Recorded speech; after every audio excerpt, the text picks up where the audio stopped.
kon gannaaw bu ñu sant yàlla ci incident bi ñu ngi kontaan si le monsieur le premier ministre si lim ñu recevoir dañ njëkkee di ko féliciter si nommé bi ñu ko nommé premier ministre di ko ñaanal nga xam ne en bu diis la ñaanal ko en bi oyof gannaaw loolu diggante Gambie ak Sénégal dañ na ñaari réew la waaye benn nit lañ moo tax li ñu waxtaane yëpp waxtaan nañ si mbiri sécurité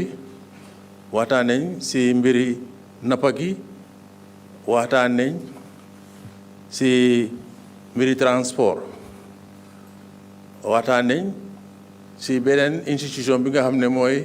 Sénégalo-Gambien secrétariat boo xam ne ñaari réew yi taxawal nañ ko depuis 1972 waaye ba léegi amoon na ay gàllankoor yoo xam ne mu ngi leen a arrivé waaye si waxtaan bi waxtaan nañ ak monsieur le premier ministre ak délégation am te am nañ accord yoo xam ne gis nañ nañ jéem lu gën a dëgëral institution bi parce que secrétariat bi mooy ñi nga xam ne accord bu ñu mun a am ñoom ñoo war a def suivi bi su fekkee ñoom dëgëruñ accord yi ñoo am dañ koo signé rek waaye kenn du ko toppatoo seet implémentation bi waaye suñu waxtaan bi dëgëral si loolu gannaaw loolu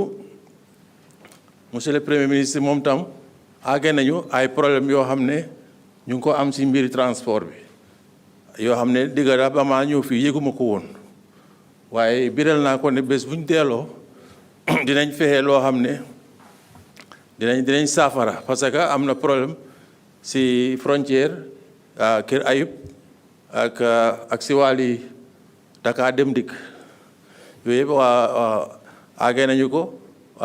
wax nañ ne suñu àggee dinañ seet nuñ saafara yooyu foog naa si gàttal daal le premier ministre. jërëjëf excellence merci beaucoup monsieur le premier ministre ñu bàyyi la kàddu gi tamit nga ñëw rek ci li nga xam ne mën nañ koo jàpp ci tënkandiku ci waxtaan wi diggante Sénégal ak Gambie te diggante ak sa naataango bu Gambie merci beaucoup. jërëjëf.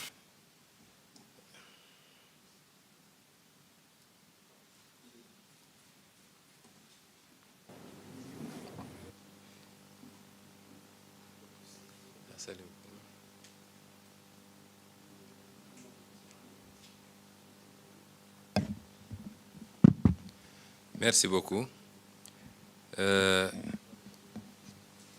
Ñu ngi doore suñu wax ci dalal monsieur le vice-président ci dëkkam niñ ko waxee rek te di ko faral di répéter Sénégal ak Gambie benn dëkk la démb bi ma koy dalal ci hôtelam daf ma ne su dul woon protocole bi sax ñun bu ñu génnee fii rek gënu leen ñu miin Dakar mun naa doxi samay soxla kon réew yi ñaari réew yi benn la ñoo bokk ndey ñoo bokk baay li fi jaar ba tàqali ko def ko ñaari réew ñun ñëpp xam ko waaye du loo xam ne lu mun a tënk réew yi la moo tax ci turu son excellence monsieur le président de la république monsieur Bassirou Diomaye Faye ñu leen di dalal yow ak sa délégation bi yépp di wax ni da ngeen ñu defal teranga bi ngeen bàyyee seen yitte ñëw seet si ñu ànd nag ak délégation bu takku ndax ànd nga ak lu mat ñett wala ñeent ci say ministre ak yeneen collaborateur ñëw def visite 48 heures pour ñu mën a passer en revue di nga xam ne mooy coopération diggante Gambie ak Sénégal ñëpp xam nañ ni la vision du président Diomaye Faye vision panafricaniste la la ñu gëm mooy faw rek ñu dajale doole yi fexe ba gën a doon benn moo tax lépp loo xam ne day féewale réewu Afrique yi ñun mënuñu cee ànd te lépp loo xam ne li nga xam ne moom la ñu bokk ci ay ensemble sous-régionaux dina ko tas ñu nit mënuñu cee ànd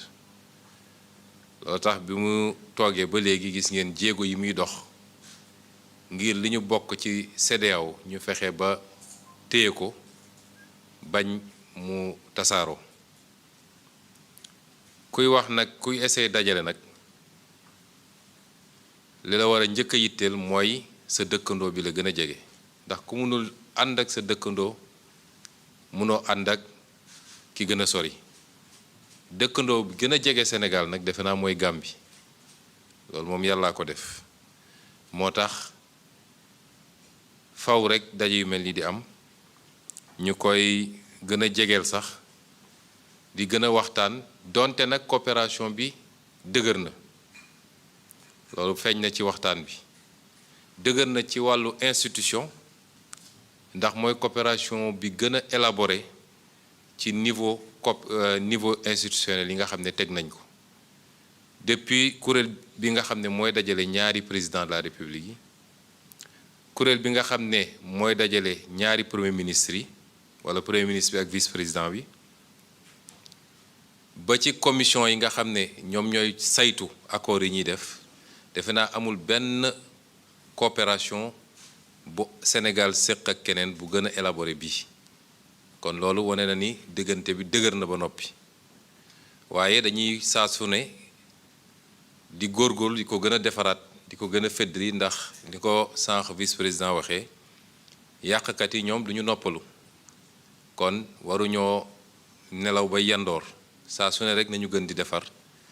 di gën a waxtaan ci waxtaan yooyu nag lañu càmbar poñ yi nga xam ne yitteel na suñu naataango Gambie yéen ñëpp yàgg ngeen dégg ñuy wax bi gouvernement bi toogee ba léegi gis ngeen lu bari ci communiqué conseil des ministres ñuy wax suñu yitte ci àllu Casamance bi particulièrement nga xam ne ñu ngay dagg garab yi di yàq àll bi ba nga xam ne bu ñu ci jógul rek mën na am dina yàq lu bari foofu nag dañ ko séq ak suñuy naataango Gambie ndax ci frontière ba la moo tax waxtaan am solo parce que pour ñu mën koo régler faw rek ñu ànd ci lënkaloo ci ak suñu mbokk Gambie loolu nag ay accord amoon na ci kenn ku ne jël na ci ay résolution dañuy góorgóorlu rek ba gën koo dëgëral ba nga xam ne patrouille mixte yi nga xam dañ ko war a def diggante suñu armée ak armée gambienne diggante suñuy service muy eaux et forêts muy protection civile ak ñeneen ñu ànd ceeg suñuy mbokk Gambie ñu gën koo dëgëral wax nañ lu bari ci jëm ci wàllu déplacement yi transport beeg ñoom seen am nañu ci jot a soulever jëmale ko ci suñu mbokk Gambien yi te xam naa ni dinañ ci def kéem kattan pour solutionner problème yooyu wax nañ lu bari ci li jëm ci énergie tamit rawatina électricité bi ak nu ñuy échanger suñuy expérience ba nga xam ne li ñu dëgmal muy beneen compact bu war a ñëw ci MCA bi ñu war koo dugal cette fois-ci muy compact régional bi ñu fexe ba ànd ceeg suñu mbokku Gambie mu doon loo xam ne luy ëmb lépp la loolu it am nay tegtal liñ ci joxe pour ñu liggéey ci wàllu institution yi wax nañ di jëm ci secrétariat permanent bi nga xam ne moom moo war a doxal dëgg-dëgg mbir mi te ñu gisoon ni xawoon naa taxaw te li ko waraloon bëri na am na ci ay aspect matériel am na aspect financier am na yeneen aspect waaye gëm naa ni bu ñu jógee ci réunion bi yooyu yëpp bu soobee yàlla dina jeex ba ñu mën koo joxaat gëddam dooleel ko lañ ci war a def ñun Sénégal bokk na ci ñi ñu war a nommer te nommé wuñ ko woon boobu ba léegi muy ñetti nit bu soobee yàlla dinañ ci jël matuwaay yëpp ba nommé leen ni mu gën a gaawee yi nga xam ne siège bi Sénégal la war a nekk ñu def ci liñ ci war a def ci suñu wàll. wax nañ ci wàllu napp gi muy lu am solo ndax frontière moom yàlla daf ñoo may ñu am ak Gambie frontière terrestre frontière maritime ak frontière aérienne donc wax nañu ci li jëm ci napp gi muy domaine boo xam ne it coopération bi dëgër na lool accord yi ñu signé am na te ministre des pêches yi fi nekk wane nañ ni ñu ngi ciy liggéey lu bëri kon loolu it ñu rafetlu ko wax nañ lu bëri nag ci lu jëm ci formation ak coopération ndax bëri na loo xam ne dañ koy partager ak suñuy mbokk Gambie ci wàllu formation moo xam ci wàllu formation militaire wàllu formation ci domaine pêche ak yeneen loolu it jël nañu résolution gën ko yaatal yokk ko bu baax a baax parce que bokk na ci liy gën a dëgëral diggante ñaari réew yi nga xam ne nag dafa jëm ci wàllu kaaraange am na lu ci suñu mbokk Gambie jukki ci li nga xam ne seeni yitte la dégg nañ ko te soobee yàlla dinañ ci andi ay solution yoo xam ne dinañ ci teg seen bët ñoom ñu nit am na lu ñu yëkkati te li ci ëpp mi ngi jëm ci li ma wax léegi ci bois bi ak yeneen yu mel noonu ñoom it ñu jël ci ay résolution ci gàttal daal dellu rafetlu coopération bi ndax diggante élection son excellence le président Bassirou Diomaye ak léegi am na yu bëri yu fi xew yoo xam ne ci coopération bi dafa wone solo bi mu am bokk na ci son excellence président Adama Barrow ñëw na Ndakaaru son excellence président Diomaye dem na Banjul ñaari yoon ci visite d'État ak ci cadre OCI bi waaye commission yu bëri surtout en matière militaire dañu leen ci diggante bi bii Ziguinchor Banjul Ndakaaru te benn bu nekk ñu ngi ko sanctionné ak ay accords yu am solo ci ni ñuy gën a lënkaloo pour saytu kaaraange Sénégal ak Gambie su ñuy lënkaloo ci wàllu échange d'information waaye di def ay patrouille mixte ba gën a mën a saytu lépp luy jëm ci sécurité ñaari réew yi kon lu ñuy rafetlu la di gërëm encore une fois son excellence monsieur le vice-président di ko sant di ko wax tamit ni bu soobee yàlla comme nim ñu ko ñaanee ci invitation am ci lu ñuy programme ci lu néew incha allah dinañu ñëw ziar si leen Gambie ñu gën a yaatal liggéey bi gën ko xóotal en tout cas di leen gërëm yéen ak seen délégation yëpp asalaamaaleykum wa rahmatullah. Merci beaucoup, Monsieur le Premier ministre. Peut-être un petit résumé en français sur les conclusions issues de cette séance de travail de ce matin. Merci. Ben, il faudrait demander le résumé en anglais d'abord à Monsieur le vice-président pour respecter le parallélisme. nga may ñu rek ñu jël benn résumé en anglais, d'autant que am nañ fi ay télévision aussi yu nekk ci kàllaama anglais. Merci beaucoup. Thank you very much.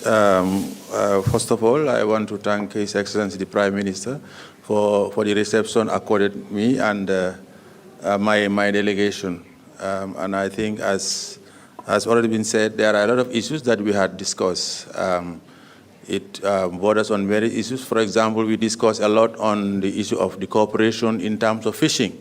because we share the same marine resources. And as the Honorable Minister of Fisheries of Senegal says, the fish don't know boundaries, so they cross from one boundary to another. And a lot of agreements have been signed, and some issues have been raised during the meeting, and we have concurred and resolved ourselves to actually make sure that some of those agreements are implemented. There have been discussions on the in defense security, for example, the joint patrol. The Honorable Prime Minister has mentioned some of the challenges that we have, particularly in the southern border, our southern border with Senegal, that is the Casamance region. Now, various agreements have been done. Now we are implementing cross-border visits as far as the two armies are concerned, and I think that is very, very positive. We have raised some issues that the Honorable Prime Minister have noted that I think they will take. They have raised the concern of the deforestation of the forest in Casamas. And we have resolved and convinced them that particularly His Excellency President Adama Barrow has resolved to make sure that, like they said, if there are no buyers, there will be no sellers. So we are making sure that all the agreements are in place to protect the forest cover of Casamas, because protecting the forest cover of Casamas also protects the environment in the Gambia. There have been discussions also in terms of the Millennium Challenge account. Senegal has actually implemented 2 compacts with the American government. Now they are now going into their 3rd compact, which is the regional compact that is going to concentrate on the blue economy. We have been advised by the administrators of the Millennium Challenge Corporation to initiate discussion with the Senegalese government, and I think it's one of the things that we have discussed, so that Gambia can be included in that regional compact, and we are very happy with the response that we have got from His Excellency the Prime Minister and his team. I think, in short, I mean, there are lots of other areas that have been discussed. The area of the issue of the Senegal Government Secretariat. This is an institution that was established, the discussion started since 1967. And the institution actually started operation from 1972. But after some time, there were some weaknesses, because that is an institution that is mandated to make follow-ups on terms of all of these agreements that we signed between the 2 countries. As His Excellency the Prime Minister said,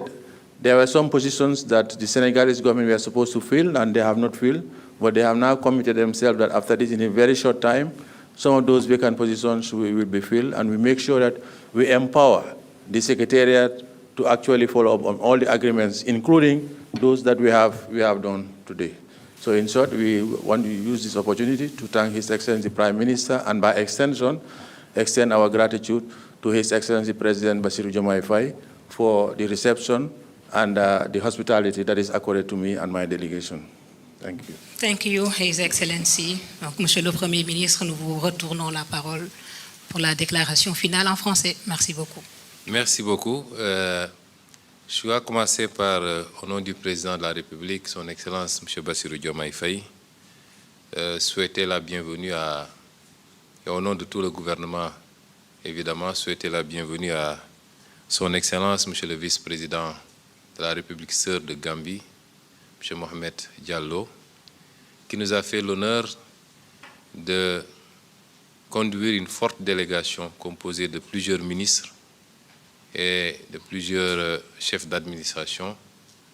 pour une visite de travail, laquelle visite nous a permis de passer en revue des problématiques extrêmement importantes. Ces visites sont importantes pour nous parce que nous nous sommes inscrits dans une ligne très claire et très ferme et une vocation irrévocable qui est une ligne panafricaine. C'est extrêmement important pour nous. Et c'est pourquoi, depuis l'avènement de son Excellence le Président Bassirou Diomaye Faye, son discours et son programme diplomatique a été très clair. Et ça se reflète d'ailleurs par l'appellation du ministère en charge des questions diplomatiques, qui est devenu le ministère de l'intégration africaine d'abord et des affaires étrangères après. Et c'est pourquoi notre logique, c'est de travailler au rapprochement entre tous les peuples africains et particulièrement les peuples voisins, les pays voisins. Et c'est pourquoi le président Bassirou Diomaye Faye, dans son discours et dans les actes qu'il pose, œuvre inlassablement pour que nous puissions maintenir ce cadre que nous avons, qu'est la CEDEAO. Nous ne pouvons pas encourager une énième scission, alors que partout dans le monde, les gens essaient de tout faire pour se renforcer dans des regroupements très forts. Nous devons aujourd'hui dépasser certains clivages où, pour des raisons qui, certes, peuvent être valables quelquefois, nous nous retrouvons chaque fois à devoir reprendre à zéro. Et il est évident que nos nations prises isolément ont très peu de chances de pouvoir réussir le grand bond en avant que les peuples attendent depuis très longtemps. Il nous faut aujourd'hui faire preuve de dépassement, qu'il s'agisse des relations bilatérales entre le Sénégal et la Gambie, par exemple, ou des relations multilatérales dans les cadres communautaires, il nous faut faire preuve de dépassement pour éviter souvent toutes les considérations qui peuvent aboutir à des situations que nous ne souhaitons pas. Et c'est pourquoi nous considérons que dans cette œuvre de rassemblement, de rapprochement entre tous les peuples africains et particulièrement les peuples avec lesquels nous partageons cette communauté ouest-africaine, les relations privilégiées particulières avec la Gambie, qui est notre voisin le plus proche pour N raisons. Je ne parlerai pas des considérations culturelles. Nous nous sommes exprimés tous deux en langue wolof, Monsieur le vice-président et moi-même, lors de notre première allocution. Et ni le peuple gambien ni le peuple sénégalais ne peut revendiquer l'exclusivité ou un patrimoine sur cette langue que nous partageons en commun. Et toutes les autres langues que nous partageons en commun, le manding, le diola, le pulaar, ainsi de suite. Je ne parlerai même pas de ces considérations. Je passerai les considérations géographiques, mais l'histoire, depuis quasiment l'aube des temps, a fait que nous sommes un et un seul peuple. Deux États certes, mais un et un seul peuple. Et c'est pourquoi aujourd'hui, c'est avec beaucoup de plaisir que nous recevons Monsieur le vice-président. Et au-delà des émotions, que nous avons pu passer en revue avec lui, toutes les problématiques que nous partageons en commun, qu'il s'agisse de la préservation des forêts, particulièrement les forêts casamançaises, les questions sécuritaires avec les trafics illicites, tous les trafics illicites qui souvent prospèrent dans les zones frontalières, les questions liées à l'énergie, qui est la matière essentielle pour construire tout développement, la pêche, puisque nous partageons en dehors des frontières terrestres et aériennes, nous partageons également une frontière maritime. Nous avons pu passer en revue toutes ces questions, les problématiques de défense, de formation, aussi bien sur les questions militaires que les questions civiles. Et nous avons pu remarquer à quel point nous étions convergents sur l'approche qu'il fallait et les solutions qu'il fallait apporter à ces questions-là. Et je remercie Monsieur le vice-président pour cela. Évidemment, nous avons noté les insuffisances liées au cadre institutionnel qui a été quelque peu négligé ces dernières années, et particulièrement le secrétariat permanent qui a en charge la matérialisation, le suivi et l'application des mesures. Les retards quelquefois sur le plan financier dans les cotisations et beaucoup d'autres écueils que nous avons pu passer en revue et sur lesquels des décisions ont été prises. En résumé, c'est vous dire que cette matinée a été très instructive d'un côté, mais également a pu aboutir à des résolutions qui nous semblent extrêmement importantes pour les deux pays. Et nous allons en référer aux deux chefs d'État et continuer le travail comme nous nous sommes promis, Monsieur le vice-président et moi-même, et nos ministres respectifs qui n'ont pas besoin de passer par des protocoles pour se parler, pour se rendre visite, pour collaborer sur toutes les problématiques liées à leurs compétences. Donc nous sommes très satisfaits de cette visite. Nous remercions encore une fois Monsieur le vice-président. Et tout à l'heure, nous allons l'accompagner pour son audience avec son Excellence, Monsieur le Président de la République. Merci beaucoup. Merci beaucoup, Monsieur le Premier ministre. Excellence, merci beaucoup. Voilà.